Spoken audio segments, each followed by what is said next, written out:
10वीं क्लास के विद्यार्थियों सुप्रभात। एनएसएस ऑनलाइन क्लासेस में आपका स्वागत है। साइंस में अपना छठा चैप्टर चल रहा था रासायनिक अभिक्रियाएं एवं उत्प्रेरक। पिछले लेक्चर में आपको उत्प्रेरक के बारे में बताया था कि उत्प्रेरक वे रासायनिक पदार्थ होते हैं जो किसी अभिक्रिया के वेग में इच्छित परिवर्तन कर देते हैं परंतु स्वयं अपरिवर्तित रहते हैं। अर्थात इनको आप जैसा अभिक्रिया के अंदर डालते हो अभिक्रिया के अंत में वैसा के वैसा प्राप्त कर लेते हैं। तो ऐसे पदार्थों को उत्प्रेरक कहा जाता है। कुछ अभिक्रियाओं को कराने के लिए उत्प्रेरक की आवश्यकता होती है। बिना उत्प्रेरक के वो अभिक्रिया कभी संपूर्ण नहीं हो सकती। जैसा आपको कई बार उदाहरण दिया गया था हेबर विधि द्वारा अमोनिया बनाना N2 + H2 NH3, ये एक उत्क्रमणीय अभिक्रिया है। अर्थात यदि हम इसमें उत्प्रेरक नहीं डालेंगे तो N2 और H2 आपस में अभिक्रिया करके NH3 बनाएंगे और NH3 वापस विघटित होकर के टूट करके N2 और H2 बना लेगा। तो क्रियाकारक से उत्पाद बनेगा, उत्पाद से क्रियाकारक बनेगा, अभिक्रिया साम्यावस्था में रहेगी, कभी पूर्ण नहीं होगी। इसलिए इस अभिक्रिया को पूर्ण कराने के लिए, अमोनिया बनाने के लिए आपको एक उत्प्रेरक काम में लेना होगा जिसको कहते हैं लोहे का चूर्ण, Fe चूर्ण। अभी अभिक्रिया उत्क्रमणीय न होकर के अनुत्क्रमणीय हो जाएगी, यानी कि एक दिशा में चलेगी। N2 और H2 अभिक्रिया करके NH3 बनाएंगे, NH3 वापस N2 और H2 में विघटित नहीं होगा। ठीक है, तो यहां पर जो Fe चूर्ण है ये उत्प्रेरक की भूमिका निभा रहा है और लास्ट में ये वैसा का वैसा प्राप्त हो जाएगा जैसा आप अभिक्रिया के अंदर डालते हो, तो इसको उत्प्रेरक कहते हैं। फिर हमने ये देखा था कि उत्प्रेरक को वर्गीकृत किया गया है दो आधार पर, एक तो अवस्था के आधार पर और दूसरा गति या वेग के आधार पर। ठीक है, अभिक्रिया के आधार पर उत्प्रेरक को दो भागों में बांटा गया, समांगी और विषमांगी, जिसके बारे में पिछले लेक्चर में बताया। अब हम चलते हैं आगे। आज हम पढ़ेंगे वेग के आधार पर उत्प्रेरकों के प्रकार।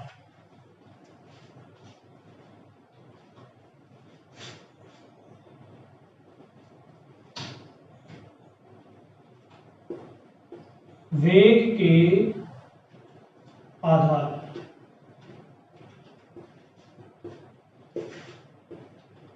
उत्प्रेरकों के प्रकार।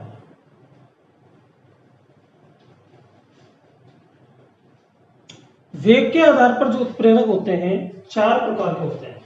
एक एक को ध्यान से समझना है आपको। पहला है धनात्मक उत्प्रेरक।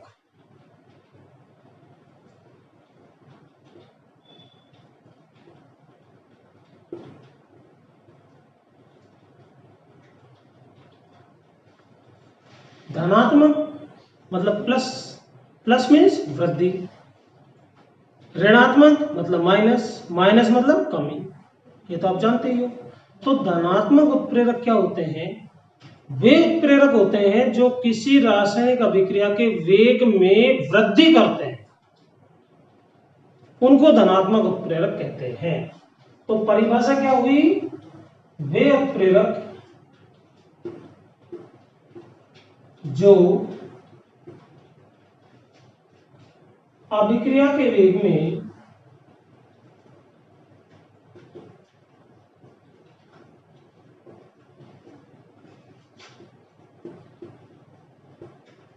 वृद्धि करते हैं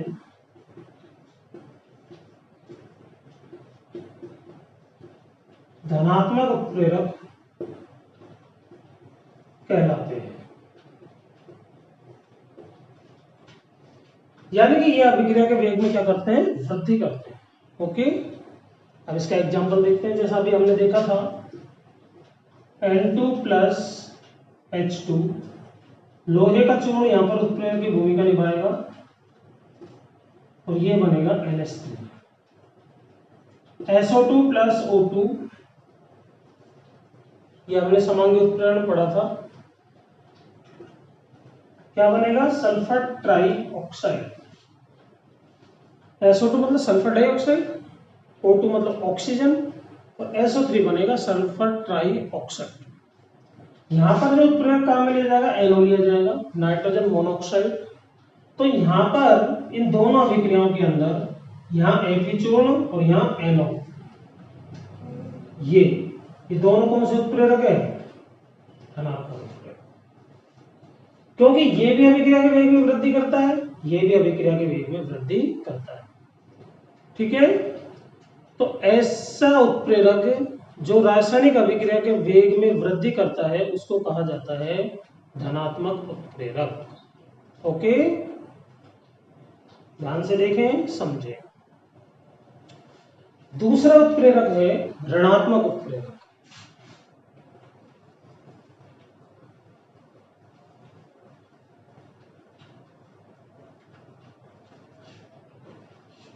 नंबर 2, ऋणात्मक उत्प्रेरक। धनात्मक उत्प्रेरक का जस्ट अपोजिट है, वो अभिक्रिया के वेग में वृद्धि करता है, ये अभिक्रिया के वेग में कमी करता है। तो इसकी डेफिनेशन क्या हुई? वह उत्प्रेरक जो रासायनिक अभिक्रिया के वेग में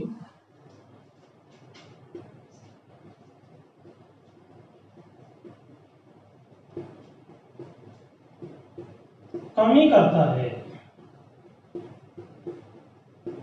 उसे कहा जाएगा ऋणात्मक उत्प्रेरक।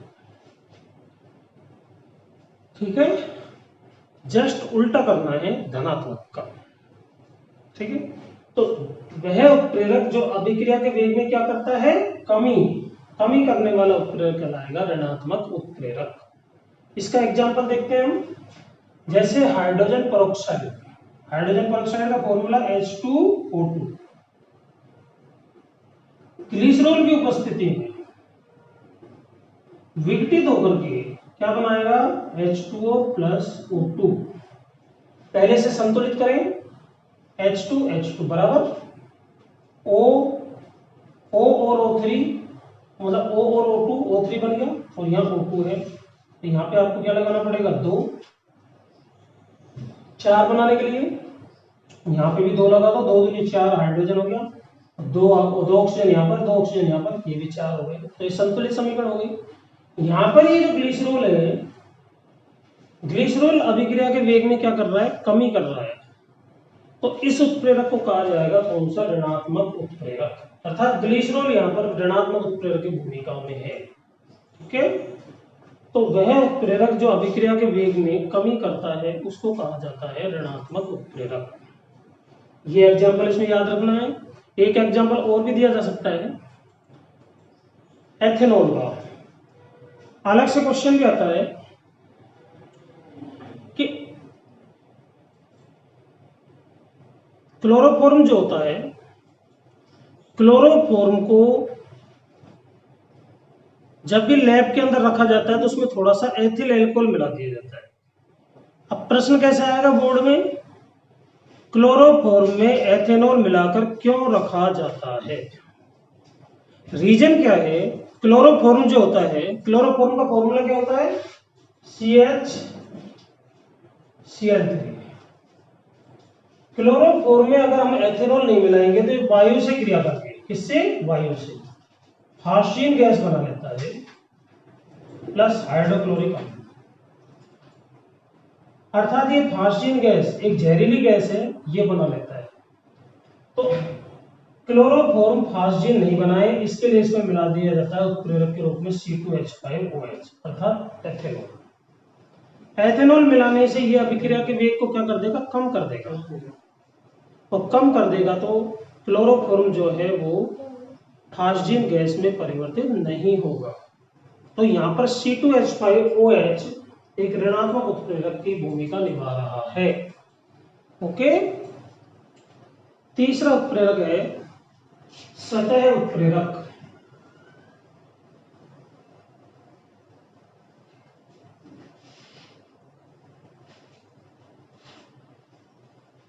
नंबर 3, सतह उत्प्रेरक। जैसा इसका नाम से पता चल रहा है, स्वतः, स्वतः मतलब अपने आप बनता है। यानी कि अब तक जो धनात्मक और ऋणात्मक उत्प्रेरक हमने देखे उनको तो बाहर से डालना पड़ता है, लेकिन स्वतः उत्प्रेरक जो होता है इसको बाहर से नहीं डालते, ये अभिक्रिया में अपने आप बनता है। अर्थात जब किसी रासायनिक अभिक्रिया में बनने वाला कोई उत्पाद अभिक्रिया के वेग में वृद्धि करता है तो ऐसे उत्प्रेरक को कहा जाता है स्वतः उत्प्रेरक। तो कैसे परिभाषित करेंगे इसे? जब किसी रासायनिक अभिक्रिया में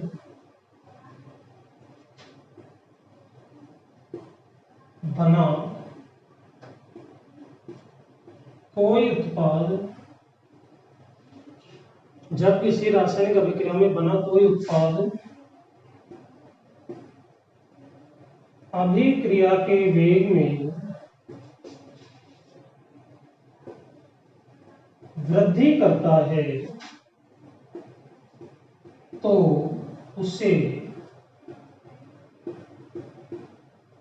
स्वतः उत्प्रेरक कहते हैं।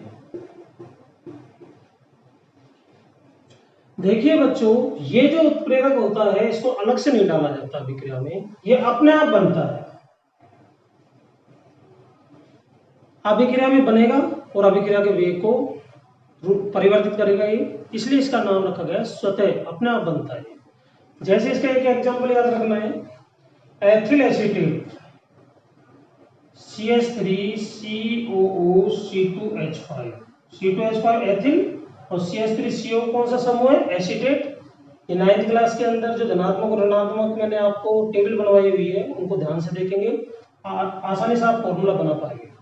एथिल एसीटेट, इसकी क्रिया कराई जल से, जल का फॉर्मूला क्या होता है? H2O। H2O को यदि हम थोड़ा सा खोल के लिखे तो HOH भी लिख सकते हैं, कोई फर्क थोड़ी पड़ेगा। H2 को 2 जगह लिख दिया HOH, ताकि अभिक्रिया को लिखना आसान हो जाए। तो इसकी रिएक्शन हमने करवाई HOH। HOH क्यों लिखा?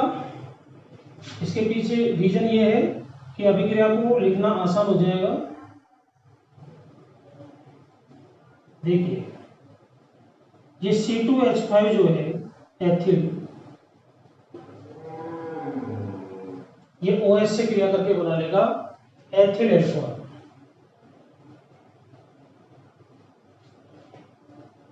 और बाकी जो बच्चा कुछ आएगा वो क्या बच्चा? H इसके साथ ऐड होकर के हो जाएगा CH3COH। क्या हो जाएगा? CH3COOH। ये एथेनॉल है, ये एसिटिक अम्ल है।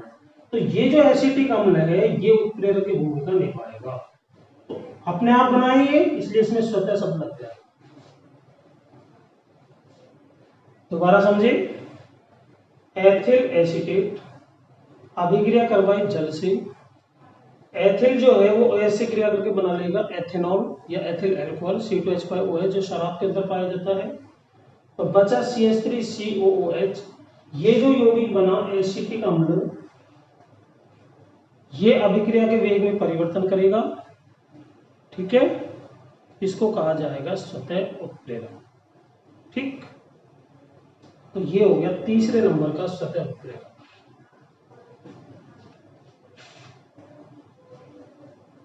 लास्ट नंबर 4,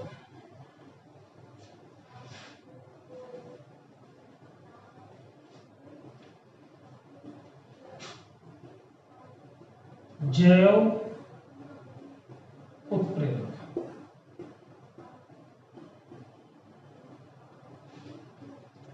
जैव उत्प्रेरक, जैसा इसके नाम से पता चल रहा है, जैव मतलब जीव, जीवों के अंदर जो जैविक अभिक्रियाएं होती है शरीर के अंदर, उनको जो उत्प्रेरित करता है, उनके वेग में जो परिवर्तन करता है उसको कहा जाता है जैव उत्प्रेरक। यानी कि जैव रासायनिक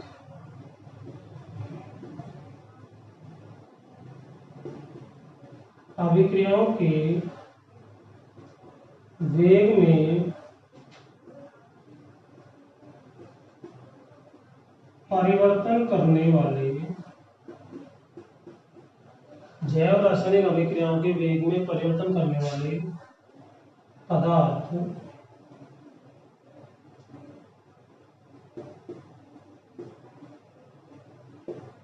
जैव उत्प्रेरक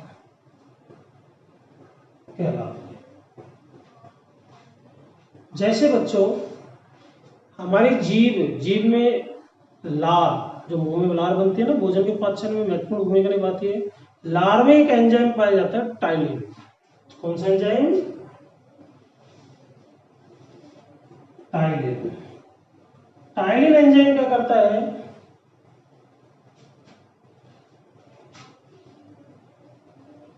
जो मंड होती है, मंड या स्टार्च भी कहते हैं इसको शर्करा में बदलता है।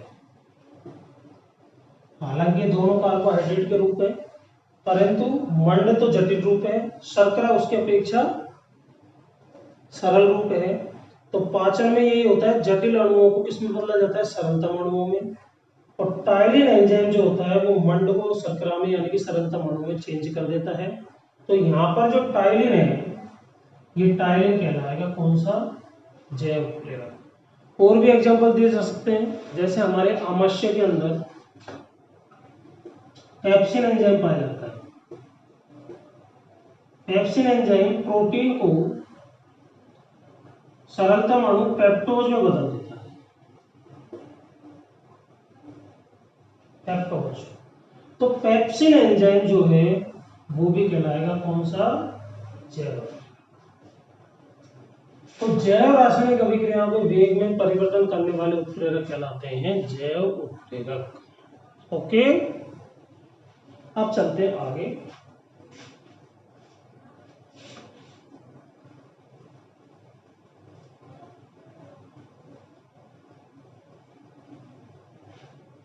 ये दो चीजें समझनी है आपको उत्प्रेरक के बाद में।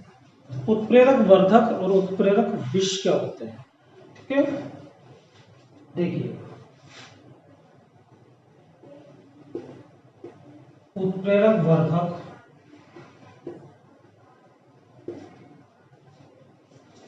और एक होता है उत्प्रेरक विष।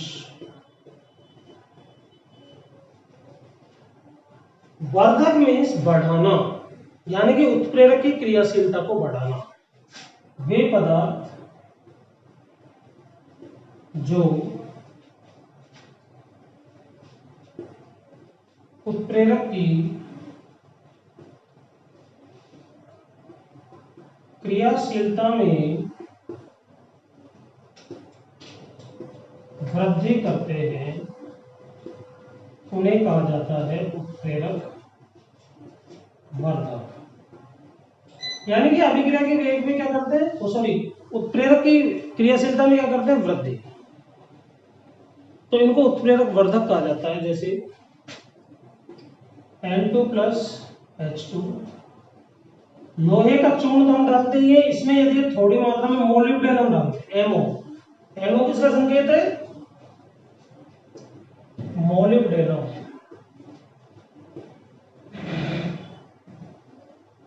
ये ध्यान रखना।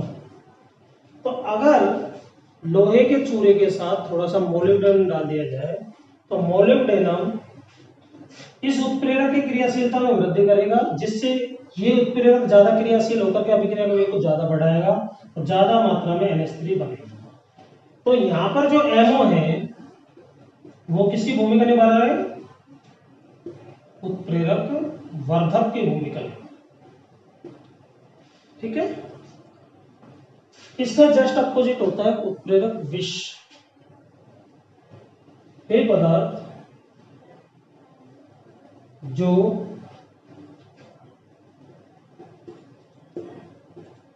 उत्प्रेरक की क्रियाशीलता में कमी करते हैं उन्हें कहा जाता है उत्प्रेरक विष। वर्धक मीन्स बढ़ाना, विष मीन्स कम करना। उत्प्रेरक वर्धक अभिक्रिया के वेग में वृद्धि करेगा और उत्प्रेरक विष अभिक्रिया के वेग में कमी करेगा। एग्जाम्पल N2, यही एग्जाम्पल दिया जाएगा, H2 उत्प्रेरक Fe, लेकिन इसके साथ मिला दिया जाता है क्या, CO, कार्बन मोनोऑक्साइड।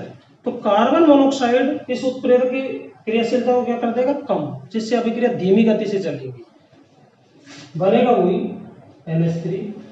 तो यहां पर जो CO है ये किसकी भूमिका निभा रहा है, उत्प्रेरक विष। ठीक है, तो दो चीजें ये याद रखनी है, उत्प्रेरक वर्धक जो अभिक्रिया के वेग में वृद्धि करते हैं, उत्प्रेरक विष जो अभिक्रिया के वेग में कमी करते हैं। अब है उत्प्रेरक का लास्ट में ये आता है कि उत्प्रेरक की विशेषताएं क्या है, ये आप बुक में से इजीली पढ़ सकते हो, पॉइंट वाइज है। उत्प्रेरक अभिक्रिया के वेग में परिवर्तन करता है।